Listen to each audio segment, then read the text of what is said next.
Kalau nak buat akaun anak, macam mana nak buka akaun dulu ke? Ya, betul. Nak buka akaun untuk kanak-kanak, untuk anak, boleh, saya boleh bantu. Caranya, mak kena ada akaun dulu. Semalam saya dah bantu seorang ibu yang telah mendaftar akaun, anaknya 3 orang. Maknya dah mendaftar lama dah, tapi anak tak pernah ada.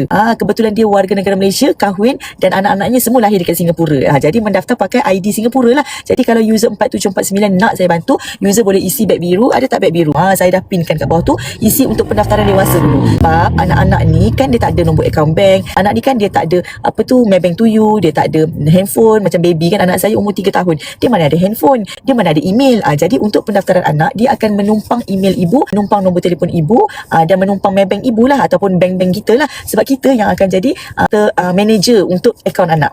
Jadi untuk ibu ayah kan yang nak daftar untuk akaun emas anak, kena daftar diri sendiri dulu, supaya anak boleh tumpang kat bawah akaun kita. Okey, jadi anak memang akan ada akaun sendiri, cuma dia akan pakai details kita lah, sebagai nombor telefon dan email. Okey, boleh kalau katakan user nak daftar terus, user pergi dekat Google ni, screenshot dulu ni, buka je kat Google. Senang, zaman sekarang dah senang dah. Nak cari Dr. Akilah ni senang. Screenshot.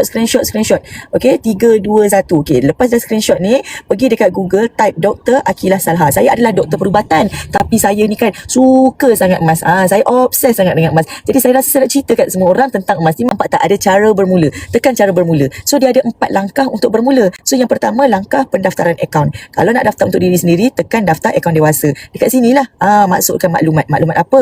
Nama, ID ni pilihlah IC kalau Malaysia. Kalau foreigner, Brunei, Singaporean, Indonesian pun boleh menambah emas pakai pasport. Kemudian masukkan birthday, email, nombor telefon. Make sure semua data betul. Dan dekat sini akan keluar nama saya sebagai orang yang mengintroducekan tuan-puan tentang simpanan emas. Jadi tekan proceed. So bila dah tekan proceed, tuan-puan akan menjadi ahli public gold lah. So bila dah jadi ahli public gold, kita follow step kedua. Tadi cara bermula, kita dah daftar, dah isi maklumat. Kalau tuan-puan dah mendaftar, tuan-puan dah aktifkan akaun tuan-puan dengan geran pertama, barulah boleh daftar akaun anak. Kalau tuan-puan dah mendaftar akaun dewasa, baru boleh junior account untuk anak-anak kita. Masukkan duit gaya, kumpul untuk masa depan anak. Langkah kedua, download apps public gold. Pakai Android, tekan sini. Pakai iPhone, tekan sini. Okey, pengesahan akaun, kena masukkan nombor TAC, login. Lepas login, semua ada kat sini. Pengaktifan dengan pembelian gram emas pertama. Cara nak beli pun saya dah letakkan dekat sini. Lepas tu, tahniah, akaun anda telah diaktifkan. Selamat menjalani gold saver journey. Senang kan? Sesenang ABC saja. Sambil saya popet ni, tuan-puan dekat sana dah buat dah. Dapat tak step tadi? Okey,